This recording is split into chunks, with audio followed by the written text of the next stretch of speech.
Well, good afternoon, everyone, and welcome to The Dig. It's Thursday, and it's January 21st, right? And we are taping these this week because of all the technical problems we've been having with Facebook. And so I'm hoping that this will help. Yesterday, we finished up in Matthew 24, and we finished up yesterday with the questions that the disciples were asking Jesus. So Jesus has just left the temple, and now he is made the prediction that the temple is going to be destroyed, which it was in AD 70. After he makes the prediction, and the disciples heard Jesus make this prediction, but they're really just like, right? Okay, it's like, you just said that we're going to destroy the temple, but Jesus, that's not what we want, because we need you to be the king, right? And so they're just like, and so Jesus says, well, come on over here and let's sit down, and let's go to the Mount of Olives and sit down. And remember, the Mount of Olives is a what? It is a grove of olive trees, very close to the area where Gethsemane is located. And so they were sitting in an absolutely beautiful area. I mean, it's still beautiful today. And so they're sitting there, and so they get the opportunity, and it says the disciples came to him privately. I think that they were already feeling like they wanted to distance themselves from Jesus. I mean, you got to remember, when somebody is throwing tables, right, in the temple, when Jesus has just laid out the scribes and the Pharisees, he's thrown them all under the bus, okay, and the rabbis, you start to think, okay, is this guy someone I really want to be associated with? I mean, you really do think that, right? Right? Okay. And so I think they were thinking it too. So when they said they met him privately, it was like, okay, let's just go underneath over here in the olive grove to make sure it's over on this area, a little private area. And they began to ask Jesus questions. So yesterday, the question that we answered, it said to the disciples, now we're in Matthew 24, verse 3, tell us when all this will happen. And most scholars believe what they are asking for is, when is the temple going to be destroyed? So don't think too deep, because these guys are not deep. They're not thinking deep, okay? So just make this surface, right? Okay? Understand that. Okay, so when is it going to happen, right? Okay, so it's going to happen, and then Jesus talks to them in Luke 21. Yesterday we said that when you see Jerusalem being surrounded by the armies, then you'll know the desolation is near. And that happened, right? Okay, now we're moving on today. Today's Thursday, and we're going to look at the second and third question, Matthew 24, verse 3. So after they got that question answered, now Jesus, what sign will signal your return and the end of the world? Okay, your return and the end of the world. Now let me make this very clear what they're asking. Okay, but the first question they say, what sign will signal your return? They're talking about the return to the throne. They're not talking about the second coming of Jesus. They're not talking about the rapture. They're not even thinking about Jesus, that he's going to die. We know that he's told them he's going to die, but they're not there. They don't believe it, right? Okay, remember, they didn't even believe it on Maundy, Thursday. I mean, the night, of the Last Supper. So when they say, what's going to signal your return to the throne, like King David. So it's just physical. What are you going to say? Okay, so get that. That's what they're asking. Now the second question, then they say, what sign will signal the end of the world? They are not asking about the end of the world as we know it. They're not asking about that. They're not asking about when's all the wars and turmoil and pain and suffering when are you going to make all things new? When are we going to have heaven and earth are going to be one? Heaven's going to come. We're not talking. No. They're asking about the Roman world. You got to remember, the world is small at this time. It's not like we look today, okay? And Rome was the world. I mean, they conquered the world. So, I mean, the Roman power was phenomenal, right, for them. So when they said the end of the world, they were talking about the end of the Roman world. Okay, so you got to remember this. And we have studied the book of Revelation together. Think what we know and think what they know. Right? Okay, so that's very important. So what will be the sign of your coming? When are you going to return to the throne? And what will be the sign of the end of the Roman occupation? Okay, so Jesus goes, once again, I can imagine him going, just like, okay, here we go. Okay, I mean, thank God he loves us, and thank God he's patient with us. Because you see, the problem with the disciples and just the problem with us is we want everything to be okay right now on this earth. We don't want to think about that this earth will be destroyed. We don't want to think about that. We want things to go on, and we want everything to be happy here. All right? So Jesus knows that, okay? The disciples are not thinking the way they need to think, and neither do you and I. We need to be thinking as people who are heavenly bound. We are eternal people. And all you have to do is turn 60, right? We've been talking about this because I'm 60 now. And this body is not the same, right? It's just changing. And so, we are earthly beings. We ought to be really excited that we're earthly beings, okay? All right. They were thinking a political revolution. That's what they're thinking, right? When are you going to return to power, okay? But that's not the right question. The disciples are not asking the question with the right motive. So, okay, that's what Jesus always gets at. And it always drives me crazy because he knows the motive of my question. See, the question's not bad. It's the motive of the question. All right? And here's the real question. Are you ready? Here's the real question. Here's what we should be asking. Jesus, when are you going to make everything right? That's the question. When are you going to make everything from the Garden of Eden and Adam and Eve, when that sin entered the world, when are you going to make it right? That's the question. That's the question. When is this strife and pain going to be over? And when are we going to live in Beulah land again? When are we going to do that? That's the question. All right? Not things going to be better on this earth. It's when are we going to be made right with you? Heaven and earth, and emotionally, mentally, physically, spiritually. When is it all going to be made right again? And that, my people, is when Jesus Christ reigns and the second coming, not the first. Okay, so Jesus takes a breath, okay, with these guys and us. And verse 4.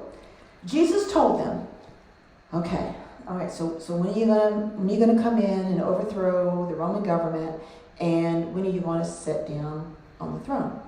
Jesus says, don't let anyone mislead you. And I like that verse because it's like also don't even let yourself mislead you. Okay? Don't let anyone mislead you. For many will come in my name claiming, I am the Messiah. And they will deceive many. They will deceive many.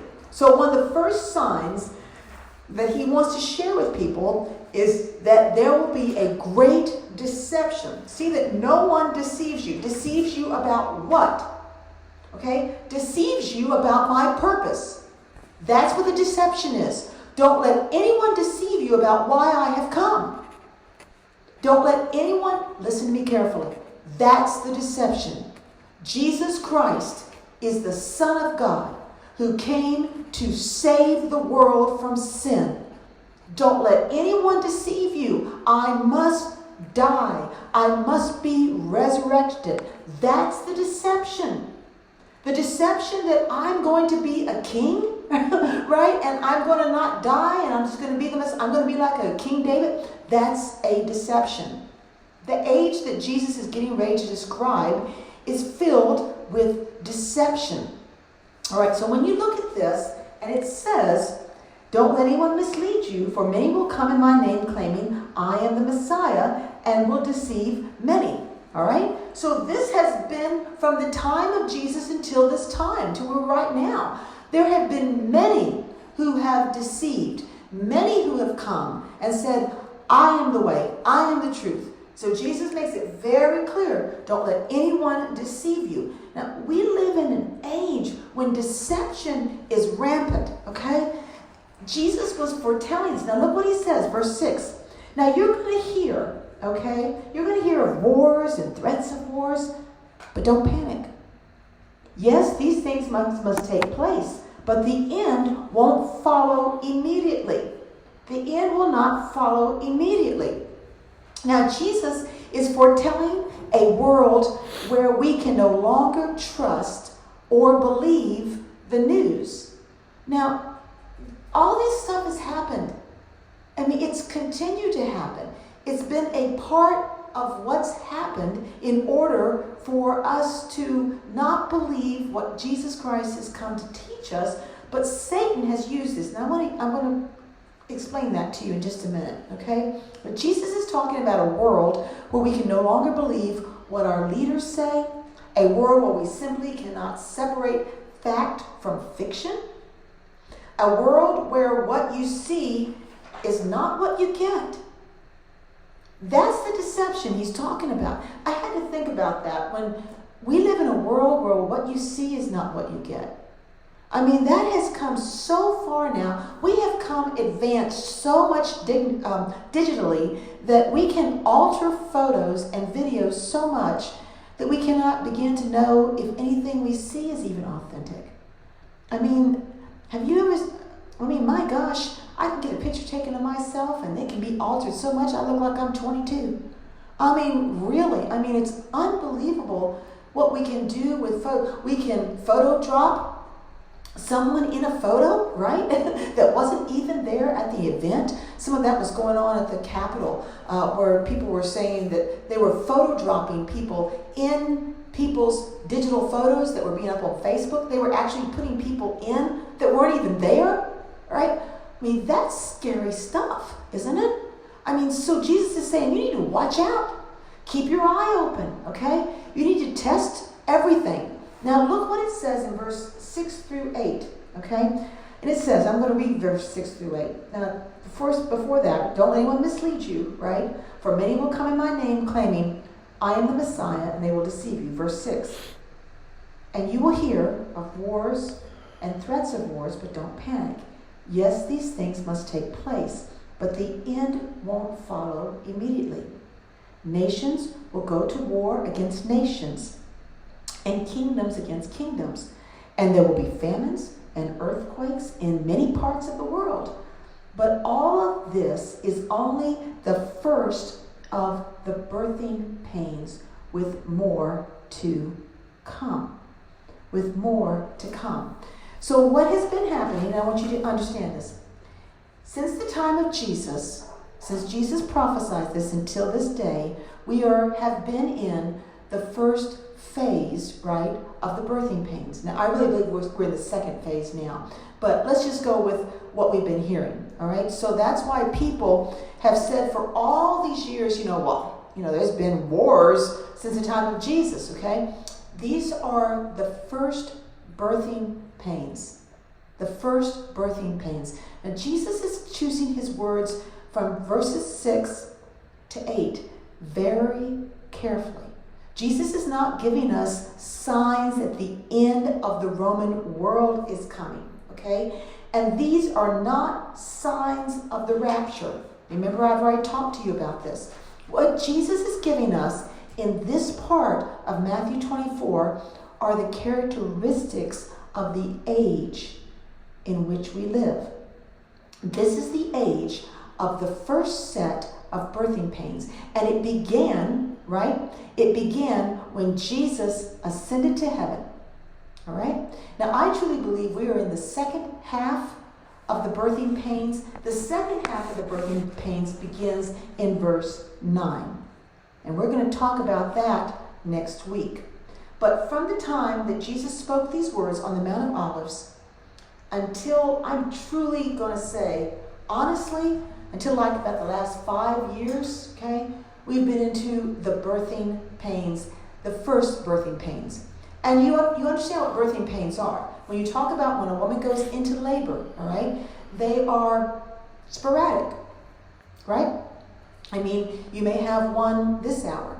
You may not have another one for a couple of months. I mean, honestly, there can be, women can go into labor. I did that with my second child, with Sarah. I already started going into labor in, what was it, my 8th month, I guess it was. And that's when I had to go and sit down. I remember I was at Hanover Church, I had to sit down and preach. I couldn't stand anymore to preach because I was going into a pre-labor, right? But there was signs, right? And the birthing pains had already started, right? Well, that's what it's been like for all these years since Jesus, okay, said these words until about, I'm going to say about 5 to 10 years ago, maybe really 5 years ago. We've been in that first phase.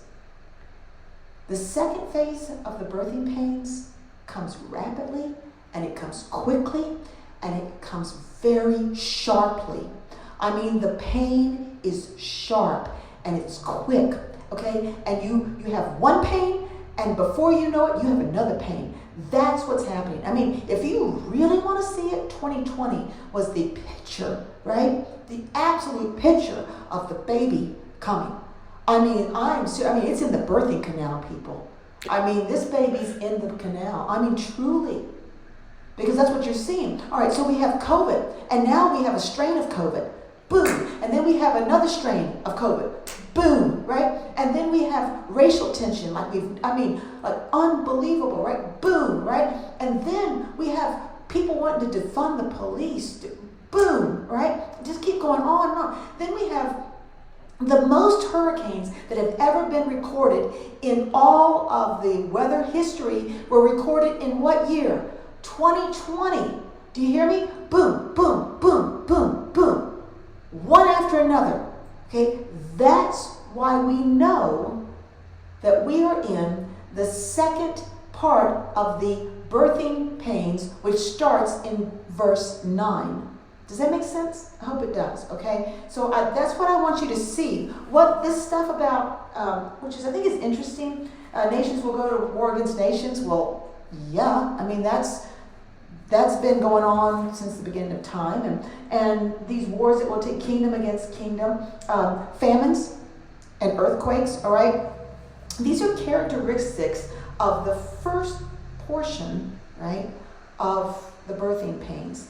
And also he said here that there will be many messiahs. Okay, and in the translation when it says there'll be many messiahs, it actually means the antichrist with an S, right? So there are many antichrists. So the little a, not the big A, but a little a. So there have been many cults and leaders who have sprung up all over since the first century.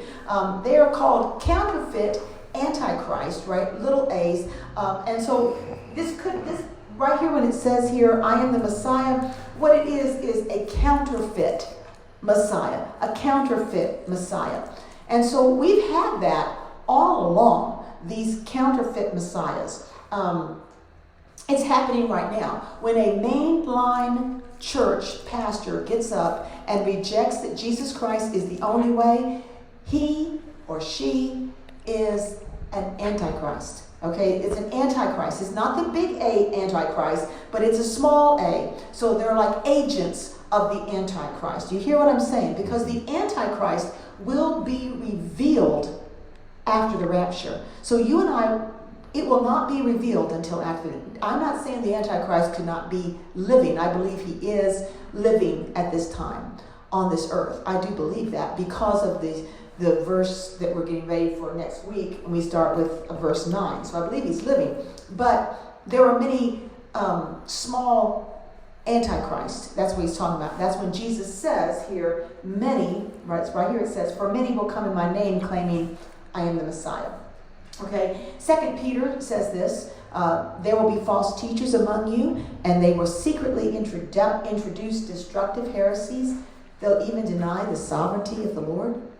Okay, so I want to talk just a little bit about what was Jesus talking about when he talked about in verse 6, you will hear of wars and rumors of war. Honey, my dad got saved when I was 10 years old, and we started going to church Sunday morning, Sunday night, and Wednesday night.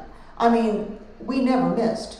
So Sunday morning was always preaching, and Wednesday night, and most times Sunday night was talks about the prophecy. I mean, they were talking about Jesus coming again. We would sing those songs from Peterson, Jesus is coming again, coming again. I mean, and I heard all these sermons about wars and rumors of war, Jesus is coming, and they were talking about the rapture, which is not what Jesus was talking about. So when we hear, what do they mean? You've heard this stuff. What did Jesus mean when he said, you will hear of wars and rumors of war? What did he mean? Now, Jesus is not predicting a specific war. It's the generalization of the character of the age.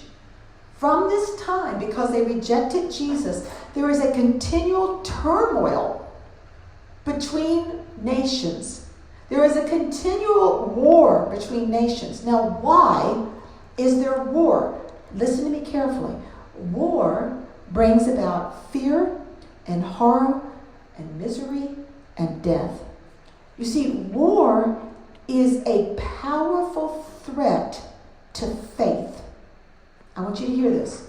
That's what Jesus is not, he's not warning against war and rumors of war because these are the things that are going to happen right before I come. No, he's warning this because they are a threat against your faith. The reason why Satan uses war is because the consequences of war, ready, are emotional, physical, mental, and spiritual. How many times have we heard that young men will go to war and they'll come back from war and they'll say, I used to believe in God until I went to war. In the Civil War, so many said that if there is a God, then why would he allow the horrors of this war? And see, what war does, it brings about bitterness and resentment and death. And here's the burning question. This is why Satan is behind wars. You ready? This is why. Because he wants you to doubt God. That's what it's always about. It's not about the war. It's about you doubting God. That's what he's tried to do. And since the time of Jesus all the way until this time now, it's about, do you believe? And so his thing is, how could God let something like this happen? So when you read this, Jesus said with you and me on the Mount of Olives, and he says, you will hear of wars and threats of wars, but don't you panic. These things must take place, but the end won't follow immediately. The end won't follow immediately. You see, the wars are for one reason, to get you to doubt. That's it. That's why these wars are here. That's why nation is going against nation, all right? That's why kingdom is going against kingdom. That's why we have famines. That's why we have earthquakes in many parts of the world. Look what he says. He says it, verse 8. But all this is the first of the birth pains with more to come. All of this is just to get you to doubt. Is God God? God is not responsible for war. War, ready? Here, this is the truth. War is a product of free will. And it is impossible for God to give us a free will if we are not free to do good or evil with the free will. It's impossible. War is a product of our free will. And so war is something we do to each other, not something that God does to us. But that's what Satan wants you to do. So all this time, the wars, the rumors of war, all of that stuff are to get you to doubt God, to get you to be faithless. That's exactly why Satan reigns on this earth today. Okay? Has one agenda, to get you to be faithless. So during this time, will you be faithful? Have you been faithful? Will you continue to trust? Okay? Because we're not home yet. We're not home. Remember, and Jesus says very clearly and plainly, verse 8, all of this is only the first of the birth pains. But there's more to come. Now next week, we're going to continue and we're going to look at verse 9 because we're going to go into the second part of the labor. All right? So for all of you who've been through labor, this is every woman who's ever been through labor, and both of our daughters, Glenn got to be in when I was giving birth to both of our daughters, and he could see there's a huge shift. Okay, when you go, all right, from this place to this place, all right, and so I want us to go because we're going to see a huge shift in what Jesus talks about when we start next week with verse 9. Verse 9 and moving on, verse 9 through 14. In fact, I'm going to read it to you. I think it's good. I feel like the Lord wants me to read this to you. Because this, okay, this is when you're fully dilated, right?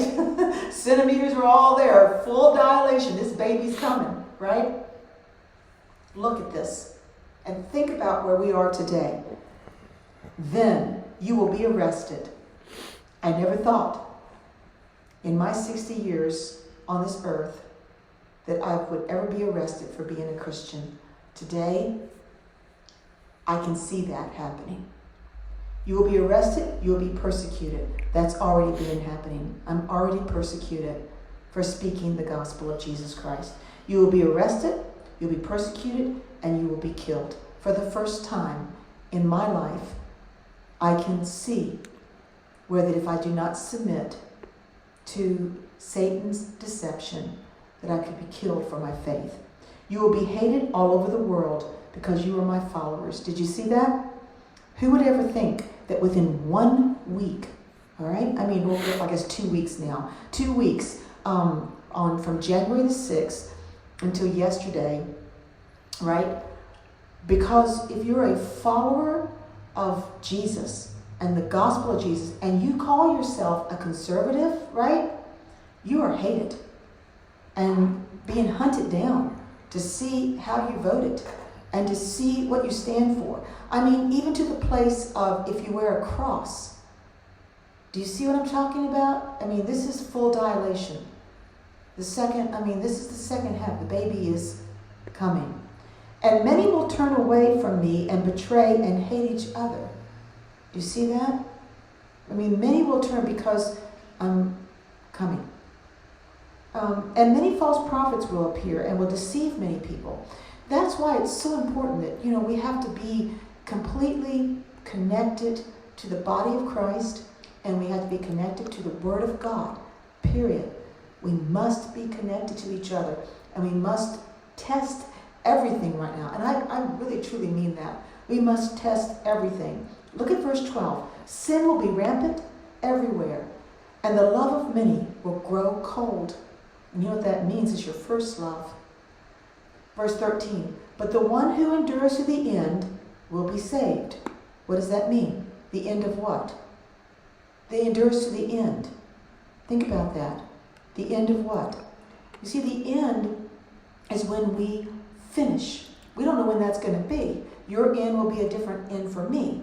And wherever that is, unless the rapture comes, whether that's the rapture or your death.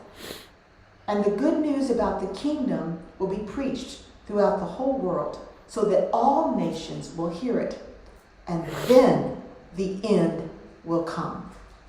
Look what it says in verse 15. The day is coming when you will see what Daniel the prophet spoke about, the sacrilegious object that causes desecration standing in the holy place.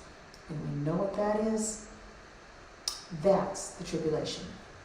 So, we've got a lot to discuss next week, but I think I really feel good about this today and yesterday. I think we have a real picture of what's going on with Jesus, and as he's sitting and he's given this description of birthing pains, and we're seeing now this true picture of the future of what Christ is giving us for such a time as this, right?